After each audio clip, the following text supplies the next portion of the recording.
You're listening to the Otis Jiry channel.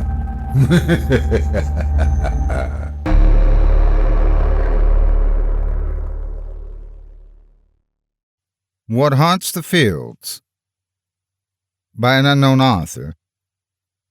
Performed by Otis Jiry. In the midst of the fields, they say, are where the bodies were found. They were nailed to a wood stick and used as scarecrows, but not before their bones and organs were removed and replaced with straw. Is the story true? Jonas asked. Of course not, my boy, Hicks replied, laughing his way into the kitchen. Hicks was a 60-year-old man who had lived across from the fields his entire life. Jonas was a young 17-year-old male who was hitchhiking along the road that sits just outside Hicks' home. Hicks felt bad for the boy, so he allowed him to stay in the spare bedroom of his home in exchange for work around the farm.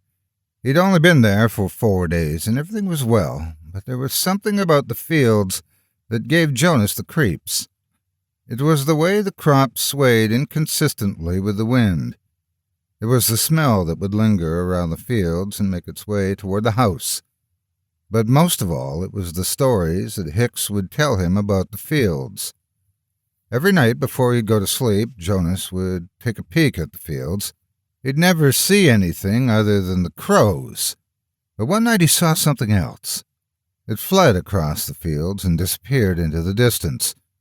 He didn't get a desirable sighting of the thing, and that's what scared him the most. The only thing he saw was a dark shadow. He didn't look away, even after the thing had already disappeared. He kept his eyes gazed out at the fields. He thought about what Hicks had told him. Dying is not exactly what people are afraid of. It's the fear of the unknown. Nobody knows what comes after death, so they fear dying in every possible way. In this situation, Jonas was fearing the unknown. If he had gotten a more desirable glimpse of the thing, he'd know what it was. It's the fact that something is out there and he has no idea what it was. That's what scared him the most. The next morning, Hicks and Jonas both were distressed to find some of the crops in the fields to be destroyed. Thinking about what he saw the night before, Jonas was convinced he knew what had destroyed the crops. He informed Hicks about what he saw. It's the damn crows," Hicks said, ignoring what Jonas had told him. "It's always the damn crows." The hours went by, slowly but surely. Jonas was just finishing up work in the barn and heading toward the house when he heard something shuffling through the fields. He was curious, but yet afraid of the unknown. He walked cautiously into the dark fields, the moon being his only source of light. He had a pitchfork in his hand, and he held that pitchfork in a defensive position as he shuffled through the fields. He heard something. He knew it was out there. Even when he was standing completely still, he heard something moving through the fields. He heard it snickering. He heard it breathing. There was something out there, but he couldn't see it, and that's what scared him the most, fear of the unknown. As Jonas stood in the center of the fields, he realized he was lost. He smelled something deadly. He shuffled through the fields a bit more, and that's when he found it. Not the thing, not what haunts the fields, but he found a man nailed to a piece of wood as the straw hung out of his gut. His skin was desiccated, and the bottom portions of his legs were removed, just above the knees. He thought he heard him breathing, but no, the man had been dead for over a month. He heard something else. He looked to his right, and that's when he saw it. Not waiting for a second, he took off running. He ran through the fields, not even worrying about the fact that he was lost. All he could think about was what he saw. Despite the fact that he'd seen it, he still didn't know what it was. Fear of the unknown. He kept running, shuffling through the fields as horrified as he could be, until he ran into Hicks, who'd gone out to look for him. He followed him back to his house, explaining to Hicks everything that he saw. "He's out there," he yelled. "I've seen him." "You calm the hell down, boy," Hicks yelled. Jonas had become silent, but still shaking from fear. What haunts the fields is not a he and it's not a who. It's a what. It's an it. It's a thing. It killed a man, Jonas said. It was out there. We have to call the police. There ain't nothing no police can do, Hicks said. We'll be safe just as long as we stay from the fields at night. What does it want? It's the damn crows, Hicks replied. It's always the damn crows. Jonas went to bed that night, unable to sleep with the haunting images of what he saw earlier that night on his mind. He spent most of that night glancing out the window, fearing that what haunts the fields is still out there. It wasn't until he began dozing off that he saw it again. Its beaming red eyes could be seen from miles away, but it was much closer than that. It was standing near Hicks' tractor, staring into the fearful eyes of Jonas before it fled into the fields and disappeared. The next day, Jonas still could not get the images of that night off his mind. From the dead man to the beaming red eyes of the thing, he was being haunted by the images. When the night rolled along, Jonas made sure to get inside the house before sundown. He was all alone that night. Hicks had left hours before for a supply run. Just a few hours after sundown, a scream had echoed from the fields. It was a woman.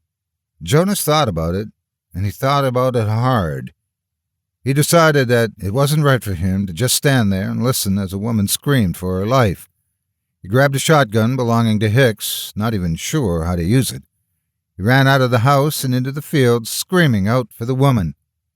She was no longer screaming, hadn't screamed in minutes. He got to the center of the fields, and that's when he saw her. She was nailed to a stick, straw hanging out of her gut.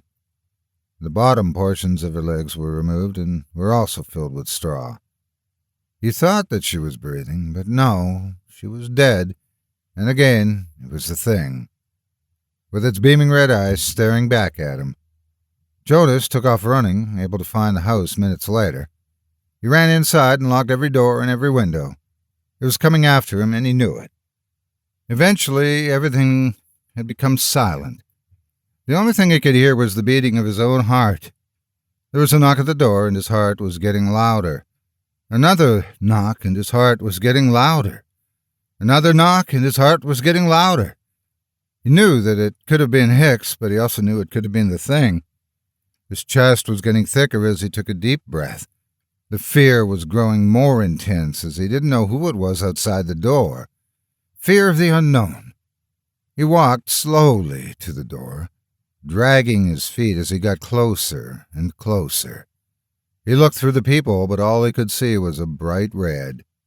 It blinded him for a few seconds, but he knew that it was because he stared into that red a few times before. He ran from the door, unsure of what to do. He hid inside his bedroom closet. Everything was quiet for a minute. The only thing he could hear was his own breathing. When the front door creaked open, the fear got more intense, and his chest even tighter. He tried with everything he had not to make even the smallest sound. The sound of footsteps wandered through the home and made its way toward Jonas. They were getting closer, and the closer they got, the louder his heartbeat would sound. His bedroom door creaked open. Whatever or whoever it was in the room. Its breathing, he could hear its breathing as it was louder than it had ever been before. The closet door creaked open, and Jonas was certain he was next to be nailed to a stick and displayed as a scarecrow. However, it was Hicks who stood in front of him. "What you doing, boy?" he yelled, taking the gun from Jonas. "It was here," Jonas said. "It was outside the door." Hicks shook his head as he was snickering, a sound so familiar to Jonas. "You got it all wrong, my boy," he said. "You see, I left out a very important part of what haunts the fields." It got closer as Jonas backed up against the wall. "It doesn't kill just anybody. It picks up hitchhikers and takes them into his home where it tells them the stories about the fields." His eyes become a bright, beaming red. "Do you know what he does to them next?" "No," Jonas cried. It guts 'em. It stuffs them with straw, and then it nails them to a stick out in the fields," he said. "Do you know why it does that?" "No!" he cried again. "It's the damn crows," he said. "It's always the damn crows." Thank you so much for taking time out of your day to listen to this story in its entirety.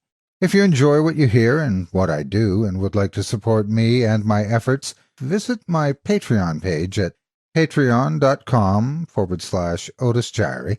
If you haven't yet, please hit the like button and subscribe today, and share this video with everyone on your social media.